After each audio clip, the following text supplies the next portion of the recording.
गुरुर्ब्रह्मा गुरुर्विष्णु गुरुर्देव महेश्वरः गुरु साक्षात् परब्रह्म तस्मै श्री गुरुवे नमः।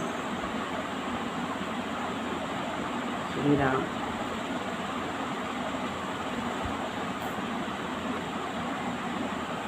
आज हम श्रीमद् भगवद गीता के अध्याय 2 का 14वें श्लोक से फिर से आरंभ करते हैं। इसके बारे में थोड़ा सा हम संक्षेप में बताएंगे। कल ये हुआ था तो आज इसको हम थोड़ा सा इसका प्रसंग लेते हैं 15वें अध्याय के लिए, 15वें श्लोक के लिए।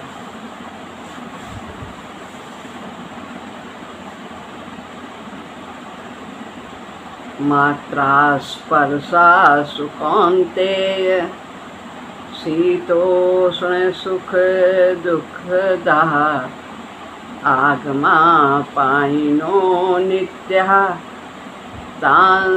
तितिक्षस्व भारत। भगवान कहते हैं,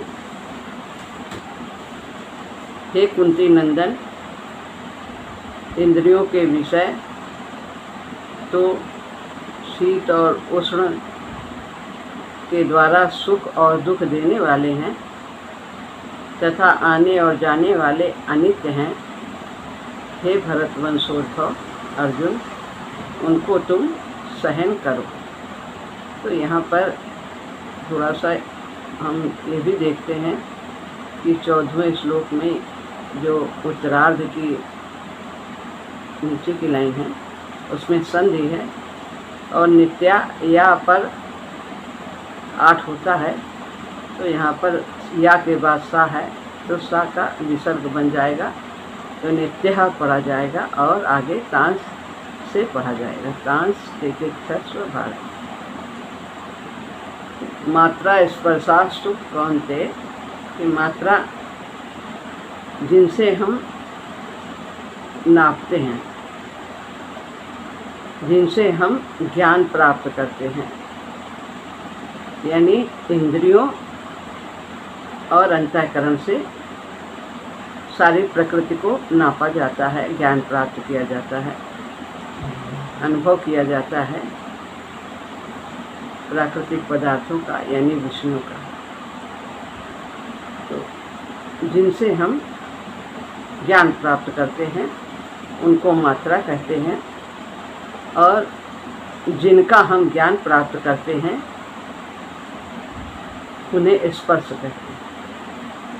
जिनसे ज्ञान प्राप्त करते हैं उन्हें मात्रा और जिनका ज्ञान प्राप्त करते हैं उन्हें स्पर्श कहते हैं।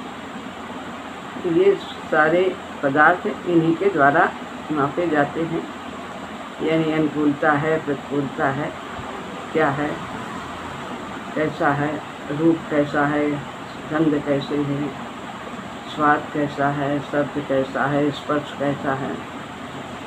और इन अनुभवों को प्राप्त करके जो हमारे अनुकूल होते हैं तो अंतःकरण में सुख और दुख का अनुभव होता है। मन बुद्धि इनसे सुखी और दुखी होते हैं।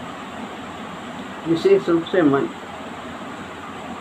अनुकूलता में सुखी होते हैं और प्रतिकूलता में दुख का अनुभव करते हैं। लेकिन सभी के लिए ऐसा नहीं है।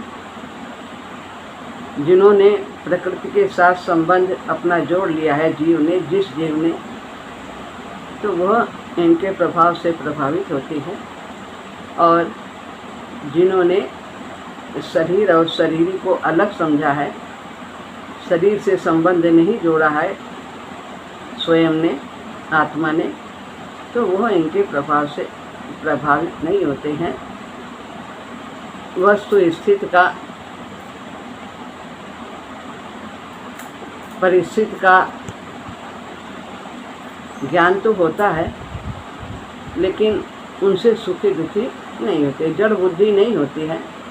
वो सब समझ सकते हैं कि ये क्या अनुकूलता है कि प्रतिकूलता है, लेकिन प्रभावित होना क्या होता है, सुखी और दुखी होना, ये प्रभावित होना होता है। तो भगवान कहते हैं कि ये सब जितने भी प्रकृति के प्रभाव हैं ये सब अनित्य हैं, क्योंकि ये शरीर अनित्य है और मन बुद्धि ये सब भी अनित्य हैं। इनमें सब में परिवर्तन होता रहता है। ये पहले नहीं थे, बाद में नहीं रहेंगे और बीच में हैं। तो जिनका आदि और अंत में स्थायित्व तो नहीं है, जो है नहीं, वे बीच में भी नहीं रहते हैं, उनमें भी परिवर्तन होता रहता है इतनी तेज़ी से कि हम समझ नहीं पाते। तो ये सब अनित्य हैं, आने और जाने वाले हैं, इसलिए तुम शोक मत करो। और जब तक हम एक विशेष स्थिति तक नहीं पहुंच जाते हैं, साधना के एक उच्च स्तर तक हम नहीं पहुंच जाते हैं, तब तक हमें इन्हें सहन करना ही होगा। और साधना के द्वारा हम इनसे ऊपर उठ सकते हैं। तो फिर इन्हें सहन नहीं करना होता है, इनकी स्वीकृति होती चली जाती है सहज रूप से। तो मुख्य रूप से जो जीव यानी आत्मा जो प्रकृति से संबंध जोड़ लेती है, वही इनसे प्रभावित होती है, सुखी दुखी होती है। और हमें इन्हें एक स्थिति तक सहन करना ही होगा जब तक हम विकास के उच्च अवस्था को नहीं प्राप्त करते हैं। तो यहाँ पर इस श्लोक में मुख्य रूप से भाव यही है। तो आगे का अब हम दूसरा श्लोक लेते हैं, क्योंकि ये कल हुआ था और आज इसकी हम पुनरावृत्ति करते हैं, इसलिए थोड़ा सा पीछे का प्रसंग लिया है। अब श्लोक है इसी दूसरे अध्याय का 15वां। यम हीना व्यथयन्त्येते पुरुषं पुरुषर्षभ सम दुःख सुखं धीरं सोमृतत्वाय कल्पते।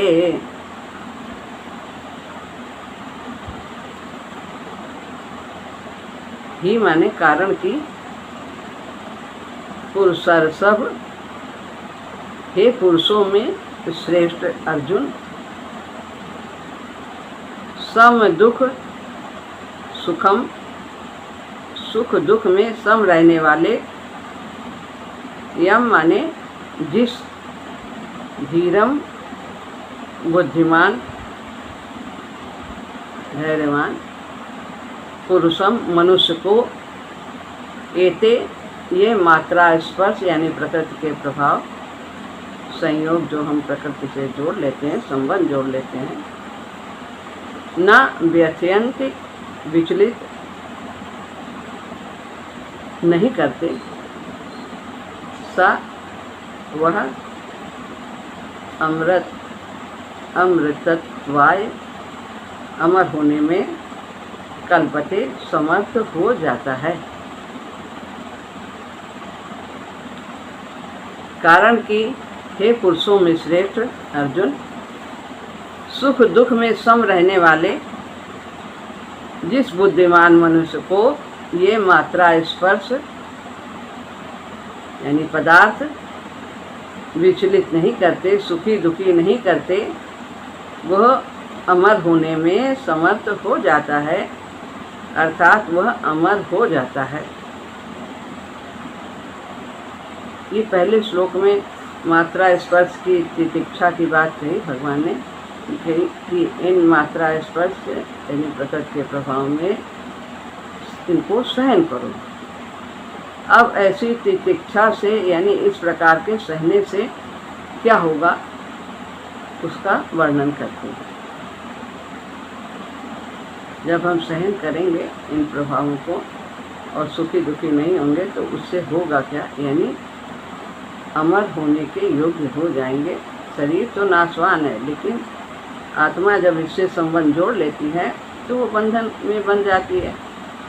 और अगर हम शरीर और शरीर को तत्व से जानते हैं तो फिर हमारा संबंध विच्छेद बना रहता है और हम अपने को अलग जानते हैं, इसलिए वो अमर हो जाता है। आत्मा अमर है, बंधन से मुक्त हो जाता है।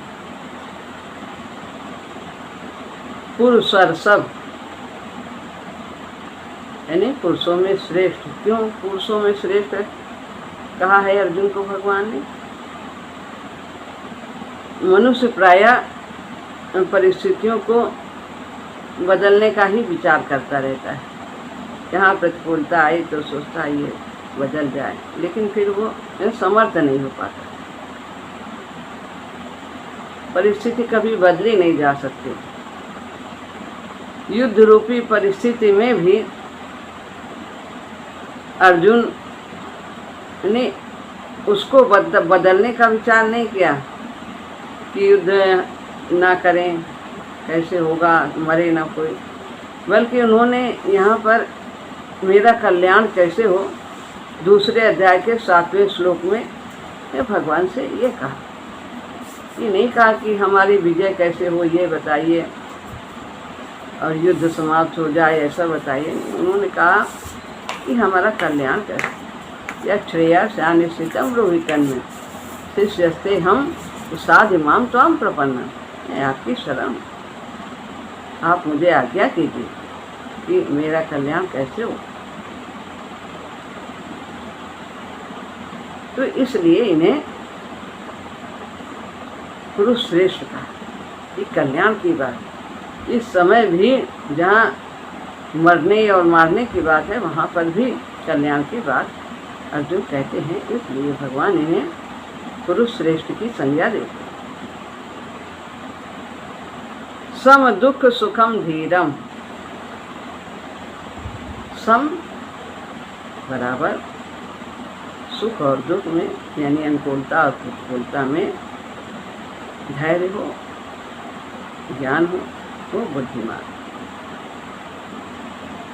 धीर मनुष्य सुख दुख में सम होता है। अंतःकरण की वृत्ति ही सुख और दुख ये दोनों इसी से हमें अनुभव होते हैं। अंतःकरण की वृत्ति यानी मन से सुख और दुख का अनुभव करते हैं। मन जिससे जुड़ जाता है जिस इंद्रिय से और उसके अनुकूल यदि उसे मिल गया तो वो सुख का अनुभव करती है, और अगर इंद्रिय से विषय अनुकूल नहीं हुआ, प्रतिकूल हुआ, तो फिर वो दुख का अनुभव करती है। आँख जो चाहती है सुंदर देखना चाहती है, अगर अच्छा नहीं देखने को मिला तो वो दुख का अनुभव करती है। अगर अच्छा देखने को मिला उसके हिसाब से, मन के हिसाब से, तो वो मन जो चाहता है। और मन क्या चाहता है, क्या देखना चाहता है? सिनेमा देखना चाहता है कि भगवान की मूर्ति देखना चाहता है, सत्संग सुनना चाहता है कि परिचर्चा सुनना चाहता है। तो उसको जो वो चाहिए, जैसे गुण होंगे वैसी उसकी रुचि होगी, उसी को पा करके वो सुखी और दुखी होता है। सुख दुख के भोगने में ये चेतन यानी आत्मा यही है। यदि वो प्रकृति से संबंध जोड़ती है तो फिर ये सुख दुख को भोगने का साधन बन जाता है। अगर इसने प्रकृति से संबंध जोड़ लिया, यदि हमने घर को स्वयं को समझ लिया कि मैं घर हूँ, तो यहाँ पे हमारी गलती होगी। हम घर में रहने वाले हैं, हम आत्मा है, हम इस शरीर में निवास करने वाले हैं और हम इससे अलग हैं।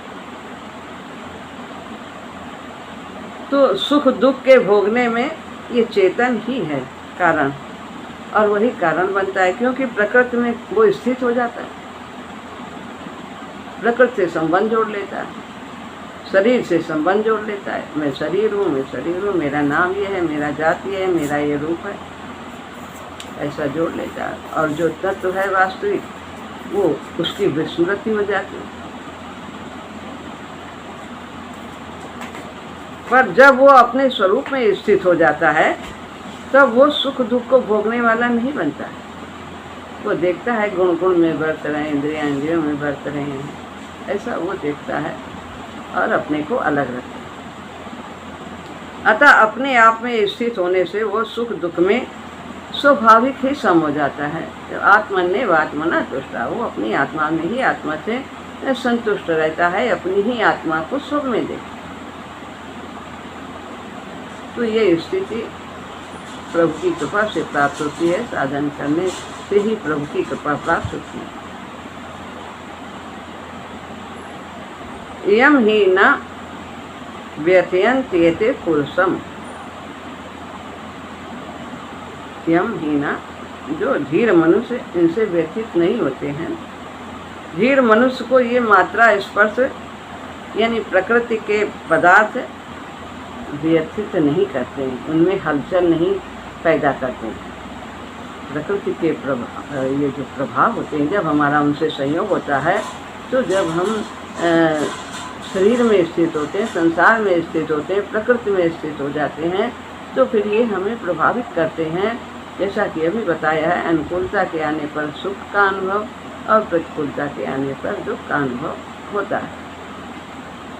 तो चाहे हम सुख में सुखी हों या दुख में दुखी हों, दोनों में यदि हलचल है, ये हलचल ही कही जाती है सुखी होना या दुखी होना। ये सम अवस्था नहीं है, और सम ही अमृत को प्राप्त करता है, समता योग है। पर उन पदार्थों के वियोग से जो दुख होता है वो भी व्यथा है, सुख होते हैं तो वो भी व्यथा है। परंतु जिनकी दृष्टि समता की तरफ है, उसको तो ये प्रकृति के पदार्थ सुखी दुखी नहीं कर सकते। समता की तरफ दृष्टि रहने से अनुकूलता को लेकर सुख का ज्ञान तो होता है, पर उसका भोग नहीं होता। हम समझ जाएंगे क्या आई है, ठीक है, स्थित है कैसे, लेकिन हम उससे सुखी नहीं होते, अहंकार में नहीं बढ़ते, फूलते नहीं हैं कि मेरे बराबर कोई नहीं है, ऐसा है, मेरे पास कितना है। ऐसे ही प्रतिकूलता के आने पर दुख का परिस्थिति का तो ज्ञान होगा, लेकिन वह सहन कर लेगा, उनसे दुखी नहीं होगा। इस प्रकार सुख दुख के संस्कार न पढ़ने से वह व्यथित नहीं होता, व्याकुल नहीं होता है। कि यही इसका तात्पर्य है कि अंतःकरण में सुखी दुखी न होना, यही समता की स्थिति। सो मृतत्वाय कल्पते, ऐसा धीर मनुष्य अमरता के योग्य हो जाता है। बंधन कहाँ है? जब हम संस्कार बनाते हैं तभी बंधन है। मैंने दिया, मैंने किया, मुझे ऐसा हुआ, उसने कैसा किया, यही सब संस्कार बनते हैं। हम राग द्वेष से युक्त हो जाते हैं, तो राग द्वेष युक्त स्तु विषयान इंद्रिय शरण आत्मवशैर विधे आत्मा प्रसाद मधिगच्छति। जो इंद्रियां विषयों में राग द्वेष से रहित विचरण करती है, वही प्रसन्नता की स्थिति को प्राप्त करती है, वही प्रसन्न रहता है। राग द्वेष की ये चाहिए और ये नहीं चाहिए, ऐसी परिस्थिति बनी रहे, अनुकूलता की और प्रतिकूलता की जल्दी से चली जाए। तो हम अनुकूलता से राग करते हैं और प्रतिकूलता से द्वेष करते हैं, यही बंधन का कारण है। ऐसा धीर मनुष्य अमरता के योग्य हो जाता है, अर्थात उसमें अमरता प्राप्त करने का सामर्थ्य आ जाता है।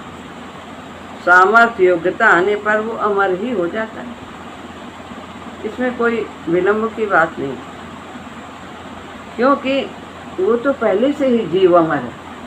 लेकिन वो जब जोड़ लेता है संबंध संसार से, तभी वो बंधन में, वो तो मुक्त है, उसने बंधन तो अपने आप ही बांधा है।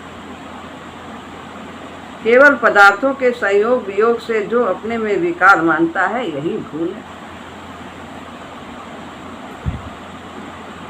अब इसमें थोड़ी सी विशेष बात बताई है।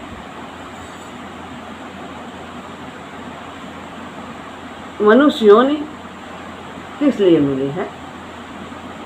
भगवान की प्राप्ति के लिए, अपने कल्याण के लिए।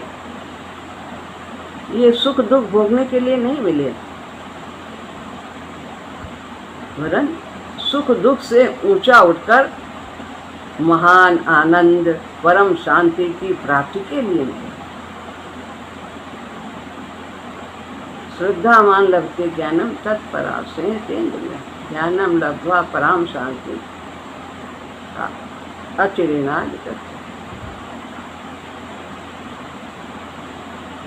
तो ये है कि परम शांति कैसे मिलती है? श्रद्धा से, परमात्मा के प्रति आदर से, उनके वचनों में विश्वास करने से, गुरुदेव के वाणी को सुनना है और उन्हें अपने अंदर उतारने का प्रयास करना है। उन्हीं की शक्ति के सहारे करना है। कठिन है, लेकिन हम उनके शक्ति के सहारे अपने को धीरे धीरे बदल सकते हैं।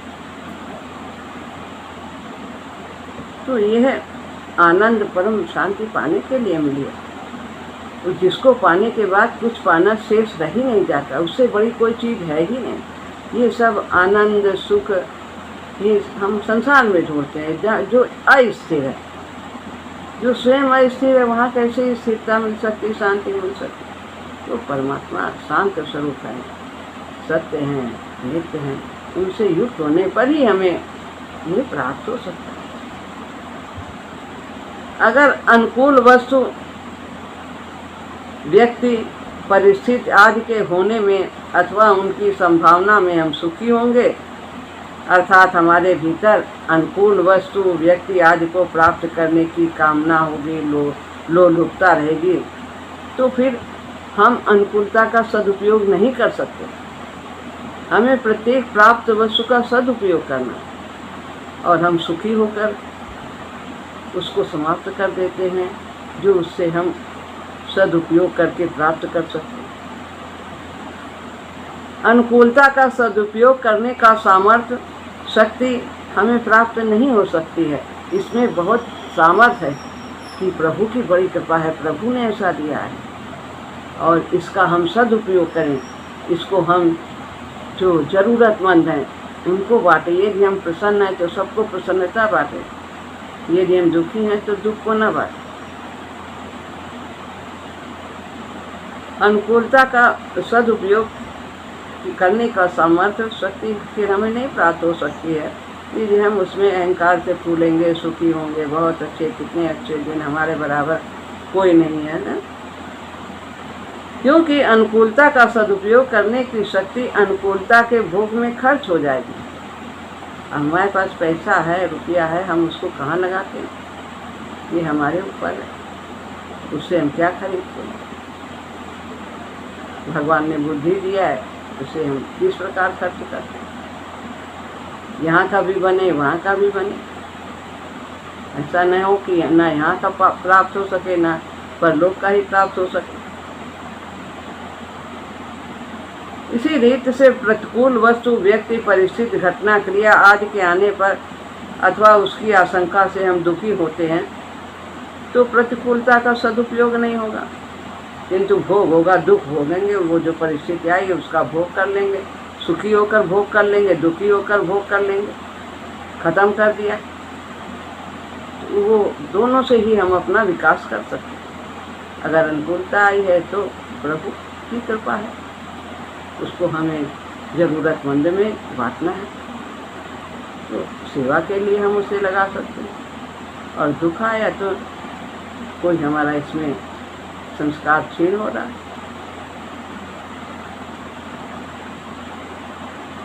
अगर अनुकूल वस्तु व्यक्ति परिस्थिति घटना आदि के प्राप्त होने पर सुख सामग्री का अपने सुख आराम सुविधा के लिए उपयोग करेंगे और उसी में प्रसन्न होंगे तो यह अनुकूलता का भोग हुआ। परंतु निर्वाह बुद्धि से उपयोग करते हुए उस सुख सामग्री को अभावग्रस्त की सेवा में लगा दें तो यह अनुकूलता का सदुपयोग हुआ। अतः सुख सामग्री को दुखियों की ही समझें। सबका जो गरीब है उनका हिस्सा ही तो हमारे पास आ जाता है, उसमें दुखियों का भी हक है।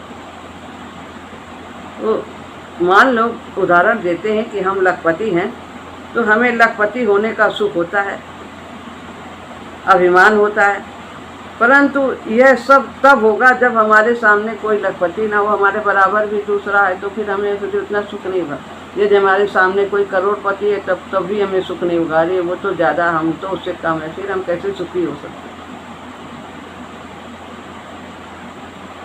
तो मिली हुई सुख सामग्री से अभावग्रस्तों की सेवा न करके स्वयं सुख भोगते हैं तो हम कृतज्ञ कहलाते हैं।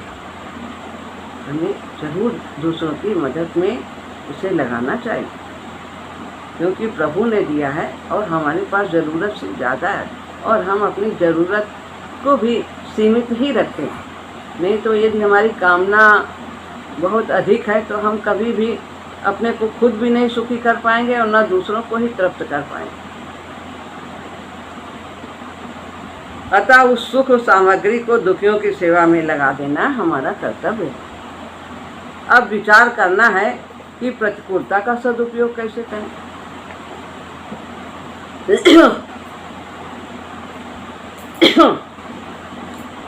दुख का कारण क्या है? हम प्रतिकूलता में दुखी क्यों होते हैं? दुख का कारण है सुख की इच्छा करना और आशा लगाना, सुख की कामना करना और फिर ये अब आ जाएगा, अब आ जाएगा, ये मिल जाएगा। प्रतिकूल परिस्थिति दुखदायी तभी होती है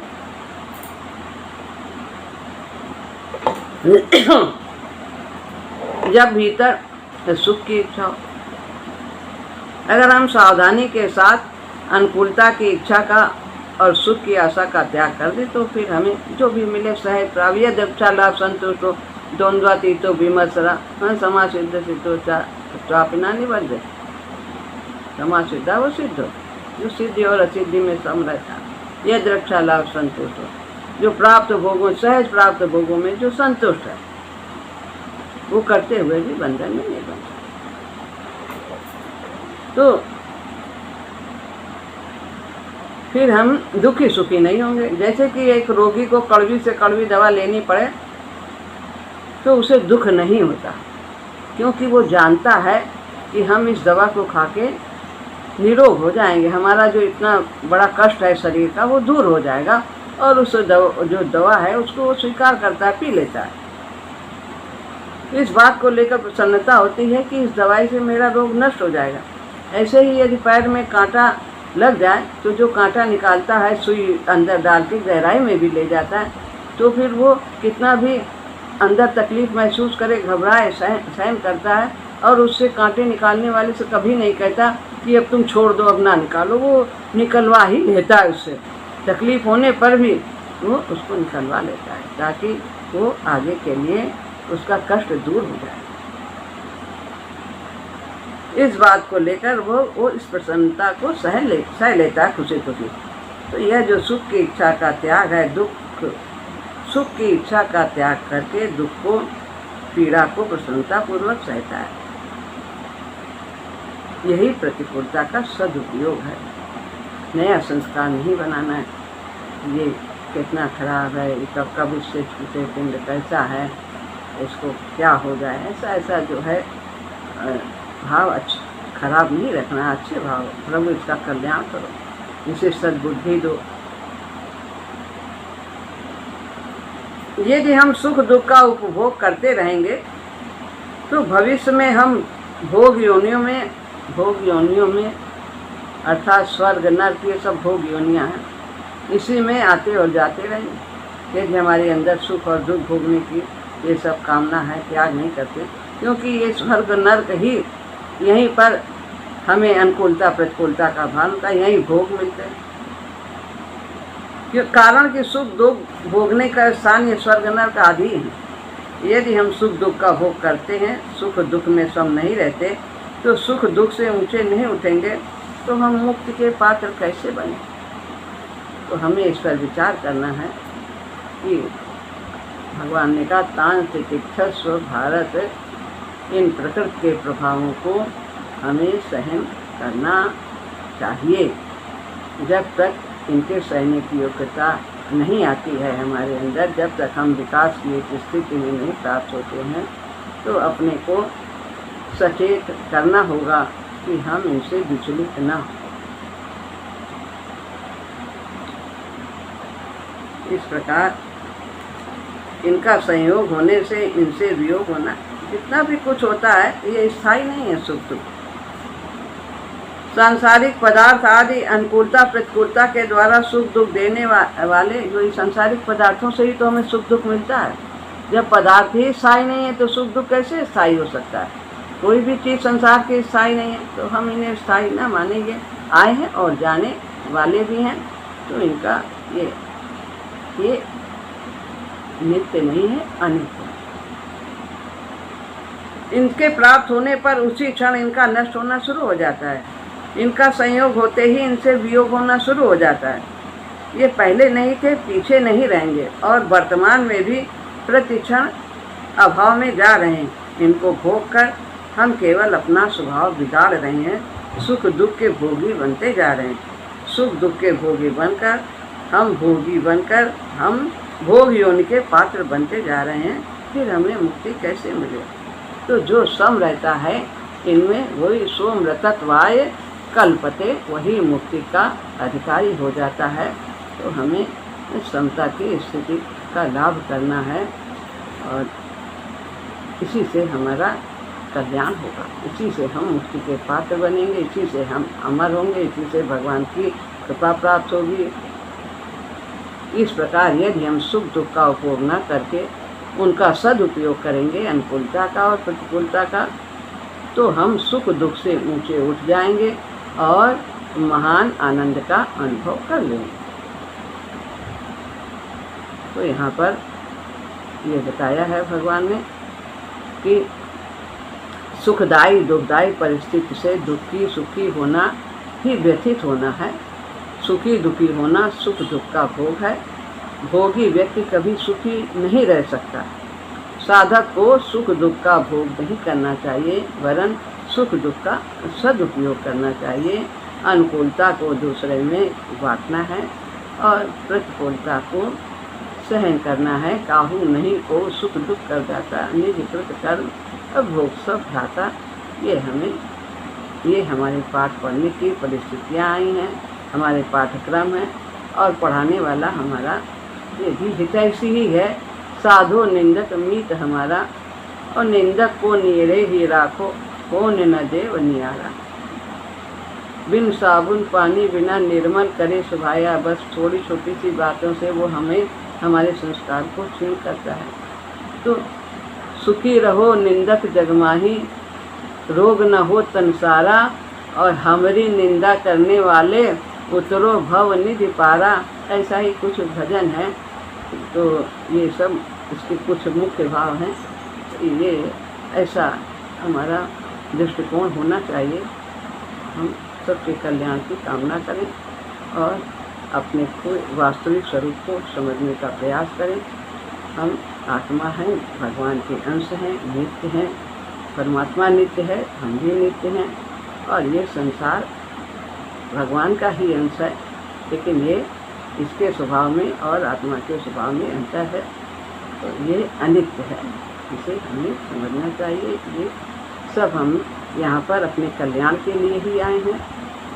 परा और अपरा का संयोग होता है, तभी हम अपना कल्याण कर सकते हैं। परा अकेले अपना कल्याण नहीं कर सकती, उसको शरीर की आवश्यकता है। उसे वो यंत्र मिलता है जिससे वो साधन करता है और अपना उद्धार करता है। इस तरह समता लाने का प्रयास करना है, गुरुदेव की शरण रहना है, नाम जप निरंतर करते रहना है और उनकी वाणी को नित्य प्रति सुनते जाना चाहिए। श्री राम।